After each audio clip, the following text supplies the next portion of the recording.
Merci Monsieur le Président, Monsieur le Ministre. Ce sera la journée IFER aujourd'hui. En effet, actuellement, les revenus issus de la position forfaitaire sur l'entreprise de réseau sont répartis de la manière suivante. 20% seulement sont destinés aux communes, 30% pour les départements, alors que 50% sont reversés aux EPCI et uniquement pour les installations depuis le loi de finances depuis 2019, puisqu'avant c'est 70% pour le PCI et 30% pour le département. Cette répartition permet une redistribution entre les différents échelons territoriaux, mais sans prendre en compte l'impact direct que ces projets peuvent avoir sur les communes concernées par les différentes implantations. Les communes font déjà face à de nombreux défis et contraintes en subissant un impact visuel et une mobilisation des infrastructures locales. Une partie de la population est souvent, à juste titre, en opposition à ces projets. De ce fait, les communes doivent gérer les attentes des habitants et s'investir grandement, ce qui n'est pas récompensé dans les retombées économiques. Dans ce contexte, ces dernières subissent déjà massivement les conséquences de ces projets, tout en devant mobiliser des ressources humaines, techniques et financières dans une période où les finances, nous l'avons déjà indiqué, sont toujours plus serrées pour les communes. Le budget des communes souffre déjà d'un manque de trésorerie drastique. C'est pourquoi une meilleure répartition des revenus est nécessaire afin de refléter leur implication. Ainsi, je vous demande, Monsieur le Ministre, si le gouvernement envisage une révision de la répartition des revenus issus de la taxe IFER. Cette révision permettrait d'accroître la part allouée aux communes dans une vision plus équitable.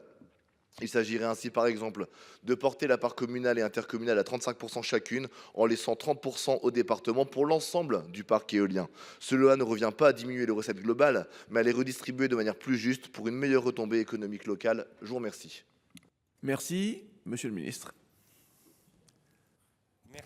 Merci, Monsieur le Président. Cette question de la répartition de l'IFER est évidemment très importante. Elle a fait l'objet de très nombreux débats dans le Parlement ces dernières années. Elle dépend principalement de deux choses. D'abord, est-ce qu'on parle de l'éolien ou du photovoltaïque? Et puis ensuite, quel est le statut fiscal de l'EPCI considéré? Et je pense que c'est cette distinction qu'il faut faire. Si on regarde l'IFER éolien, les communes en perçoivent 20%, sauf lorsque les éoliennes ont été installées avant le 1er janvier 2019 dans des EPCI à fiscalité éolienne unique ou à fiscalité professionnelle unique. Et dans ces situations-là, en revanche, l'IFER éolien ne revient pas aux communes, mais à l'EPCI qui substitue. En ce qui concerne l'IFER photovoltaïque, là, la situation est différente, puisque son produit est déjà réparti entre la commune à hauteur de 50% et le département à hauteur de 50%, sauf pour les centrales photovoltaïques qui sont là aussi installées dans un EPCI à fiscalité professionnelle unique, puisque dans cette situation, pour les centrales qui sont installées avant le 1er janvier 2023, le PCI se substitue de plein droit à ces communes membres et perçoit donc 50% du produit de l'IFER. Pour celles qui ont été installées après le 1er janvier 2023, une fraction de 20% de l'IFER revient directement à la commune, au détriment donc de la part départementale qui est réduite de 50% à 30%.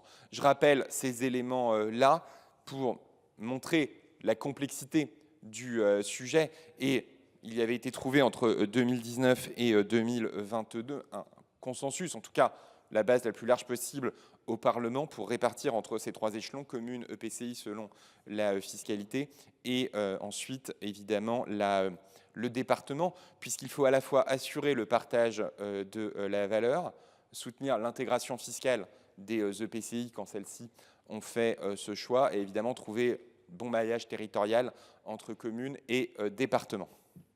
Merci. Pour 30 secondes, allez-y. Oui, merci Monsieur le Ministre d'aller dans le sens de l'inquiétude des communes. Effectivement, vous le relevez, 20% au maximum pour la commune, ce n'est pas assez. Et nombre de communes, notamment des communes rurales, s'inquiètent de cette faible répartition. Madame la Ministre Pannier-Runacher nous avait promis en son temps court, mais en son temps quand même, un groupe de travail sur ce sujet. J'espère qu'il verra le jour.